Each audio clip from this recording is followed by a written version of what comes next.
С 1 января текущего года Фонд социального страхования и охраны труда увеличил соцвыплаты на 50% по двум видам пособий – по беременности и родам и по временной нетрудоспособности.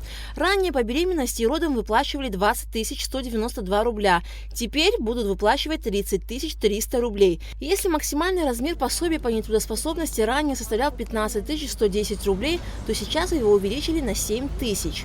Конечно, в условиях нынешнего положения экономического, в условиях инфляции, это небольшая подмога нашим гражданам, тем, кто будет пользоваться социальными пособиями. Но мы, насколько могли, в данную статью увеличили. Есть пожелание, что по результатам первого квартала мы уже последние 3-4 года постоянно производим повышение социальных выплат. И очень надеемся, что если результаты работы нам позволят, эта сумма будет пересматриваться. Стоит отметить, что выплаты пособий происходят по мере запроса от организаций страхователей, то есть выплаты по беременности и родам и по временной нетрудоспособности получают работающие граждане, чьи организации являются страхователями. В прошлом году около 500 человек получили выплату по беременности и родам, а по временной нетрудоспособности 1100 человек.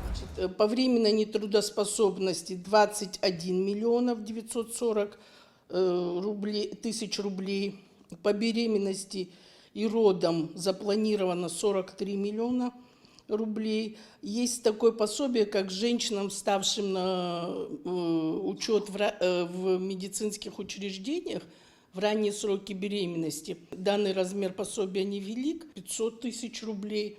При рождении ребенка 35 миллионов рублей запланировано. По уходу за ребенком до достижения им возраста 1,5 лет запланировано 40 миллионов рублей. Мы выплачиваем пособие на погребение для работающих людей, когда происходит какая-то авария или работающий гражданин, если умирает, тоже размер данного пособия составляет 6 тысяч рублей. У нас в планах после пересмотра работы за первый квартал увеличение вот этих нескольких пособий тоже значительно.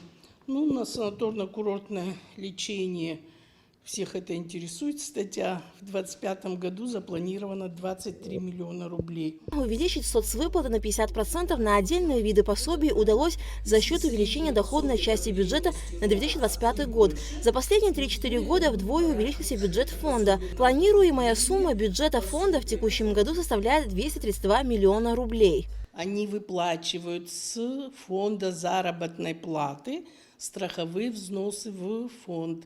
И, соответственно, все эти деньги, страховые взносы, которые выплачиваются всеми организациями на территории Республики Абхазия, аккумулируются у нас в фонде, и, соответственно, потом мы распределяем на такие социальные пособия. Ко второй категории – это люди, которые работающие граждане в те моменты, когда они уходят на больничный, заболевают, там все абсолютно диагнозы, они идут, чтобы им компенсировать их время болезни, оформляются в организации пособия по временной нетрудоспособности. Вот это пособие мы выплачиваем.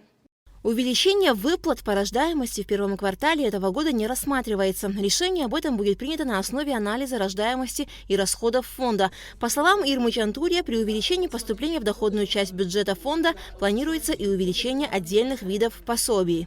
Алька Трапшрамукамки, Абхазское телевидение.